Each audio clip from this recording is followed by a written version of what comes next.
Sahabat Rema yang terkasih, berjumpa kembali di dalam Rema 7 Juli 2023 dengan mengambil tema pendosa yang diubah, diinspirasikan dari Injil Matius bab 9 ayat 9-13. Saya bacakan untuk Anda semuanya. Pada suatu hari Yesus melihat seorang yang bernama Matius duduk di rumah cukai.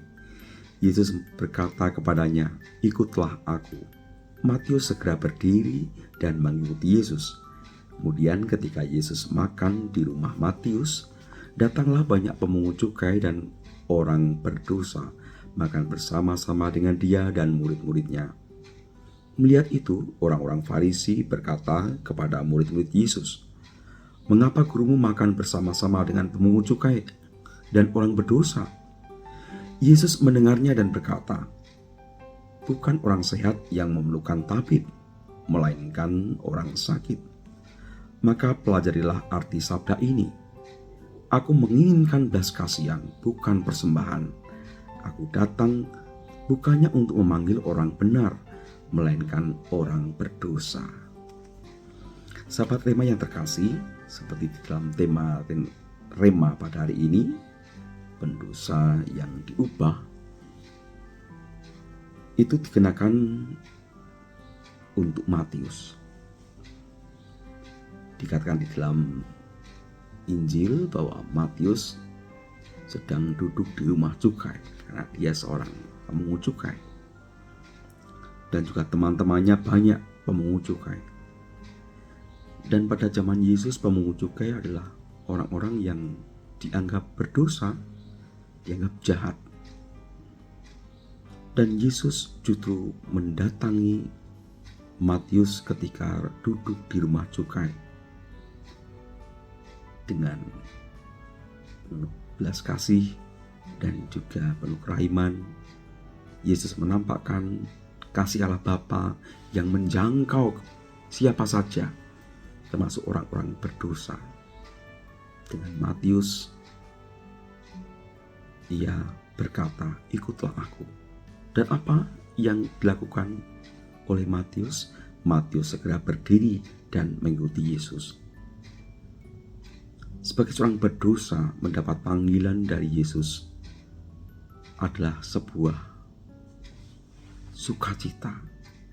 Tentunya sebagai seorang pemungut cukai, dia dibenci oleh banyak orang karena pekerjaannya. Ia merasa tidak dianggap oleh orang sebangsanya. Ia merasa kesepian dalam hati. Dia tidak mendapatkan sukacita yang sejati. Panggilan Yesus mengubahnya menjadi pribadi yang berdiri sejajar dengan orang-orang yang lain. Dia merasa bahasa Jawanya diuwongke, dianggap dan diterima juga sebagai bagian dari pribadi yang pantas untuk mendapatkan dan mengalami kerajaan Allah. Sukacita itu dinampakkan ketika kemudian Yesus makan di rumah Matius, dan teman-temannya diajak semua. Para pemungut cukai, teman-teman dari Matius itu datang, dan orang-orang berdosa kumpul di rumah Matius. Disitulah orang-orang Farisi kemudian berkata kepada murid-murid Yesus, "Mengapa gurumu Yesus itu makan bersama orang-orang berdosa?" Yesus mengetahui pikiran hati mereka yang berbeda dengan pikiran Allah, bahwa Allah mengaruniakan berkat, menerima, dan juga memberi kasih kepada semua saja, termasuk pendosa. Justru orang-orang seperti Matius dan pemungut cukai dan orang berdosa yang berkumpul di rumah Matius itulah yang pertama-tama dicari oleh Allah agar mengalami lagi kasih kebapaan dari Allah, kerahiman Allah, dan mereka diterima sebagai orang-orang yang mau bertobat dan kembali mengalami kasih dan pengampunan dari Allah. Yesus mendengarnya dan berkata, bukan orang sehat yang memerlukan tabib, melainkan orang sakit. Aku datang bukannya untuk memanggil orang benar, melainkan orang berdosa.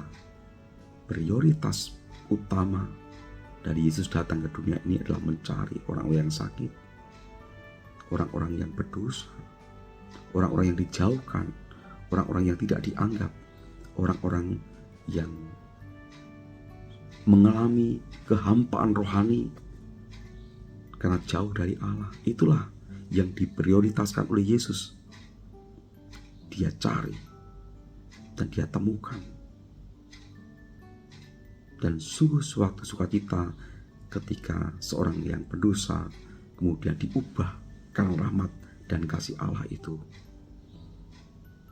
Sahabat terima yang terkasih, itulah Tuhan kita Yesus Kristus memanggil semua saja untuk boleh mengalami kasih dan juga kerahiman Allah. Dan ternyata panggilan Yesus itu akhirnya nanti mengubah arah hidup dari Lewi atau Matius di dalam Injil ini. Dia menjadi pribadi yang kuat karena pertama mengalami bagaimana dia diterima, diampuni, diselamatkan oleh Yesus yang dengan hati penuh kasih memanggilnya, kendati waktu itu dia masih dalam keadaan berdosa. Sahabat terima yang terkasih, kita semua adalah berdosa, orang-orang berdosa yang dipanggilnya. Kita menyadari bahwa panggilan Yesus itu juga untuk kita. Kalau kita mau menyerahkan diri dan mengikuti Yesus, hidup kita pun akan diubah berkat rahmat-Nya. Rahmat Allah akan menyempurnakan kodrat kita yang kadang rapuh, yang kadang menjauh dari Allah, kadang penuh dengan kelemahan. Tapi kita percaya panggilan Allah itu disertai dengan rahmat yang akan mengubah kita hari demi hari untuk menjadi pribadi yang berkenan bagi Allah. Oleh karena itu, dalam hidup ini, mari kita senantiasa mendasarkan diri pada pengalaman akan syukur. Syukur karena kita yang berdosa ini dipanggil seperti halnya Matius. Syukur karena kita yang rapuh dan lemah ini dicintai, dicari, diselamatkan oleh Yesus. Karena rahmat Allah memang terbuka dan memanggil siapa saja, dan siapa saja bisa mengalami dengan sepenuh keterbukaan dan mau diolah, diproses oleh Tuhan, sehingga rahmat Allah itu bekerja membentuk diri kita, mengarahkan diri kita, membersihkan diri kita menjadi pribadi yang berkenan kepada Allah. Semoga kita senantiasa menyadari bahwa kita pun adalah orang-orang yang berdosa yang dipanggilnya. Tetapi kita karena terbuka pada rahmat Allah, bimbingan Roh Kudus-Nya, bisa menjadi pribadi yang luar biasa, pribadi yang diubah menjadi pribadi yang berkenan kepada Allah, pribadi yang berdosa tapi kemudian dipakai oleh Allah untuk menjadi saluran rahmat bagi sama kita. Dan itu tepat benar yang dialami oleh Matius. Sahabat terima yang terkasih, mari kita menyadari hidup panggilan kita, mengalami betul-betul, membuka diri betul-betul betapa besar kasih Allah kepada kita, orang yang berdosa ini.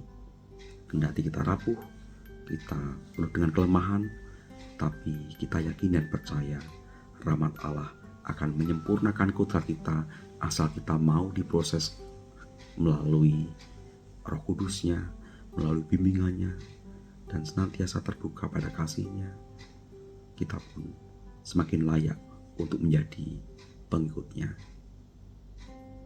Semoga kita semua senantiasa dilindungi, dibimbing, diberkati oleh berkat Allah yang Maha Kuasa, Bapa dan Putra dan Roh Kudus. Amin. Roh Kudus, doakanlah kami.